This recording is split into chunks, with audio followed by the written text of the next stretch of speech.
এয়া কচু হয়, আমাৰ ঘৰৰে কচু হয়। এয়া আজি কচু উঠাইছে। মই খাই কিন্তু খুব বেয়া পাওঁ কচু। এইজনী আমাৰ বৌ। এয়া ঘৰৰ জমজ্বালাৰ গছ পুতি আছে, মানে ৰুই আছে আৰু। এয়া ভোট জলকীয়া লাগি আছে, দেখিছে ন?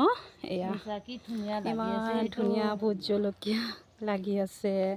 এয়া পকা পকা, এয়া এয়া ডালত এনেকুৱা আমাৰ কেইডাল ডাল আছে? 10ডাল লাগে। এইটো এনেকুৱা কেইডাল আছে? আমাৰ 10ডাল আছে। এয়া পুখুৰী পাৰতে ৰুই থোৱা আছে। সেয়া বৌয়ে কৈছে। আৰু আমাৰ ভাষাবোৰ অলপ বেলেগ পাব পাৰে দেই শুনিলে, ফুল ফান্তি নধৰিব। আৰু প্ৰথম যিহেতু আমি ব্লগ বনাব ধৰিছোঁ, ক'ৰবাত ফুল ফান্তি হ'ব পাৰে। এয়া চিধাই আমি লাইভ বনায়ে আছোঁ বাৰু। এনেকৈ আমাৰ বৌয়ে খেতি কৰি থাকে, লগতে মোৰ মা আৰু দাদাও আছে।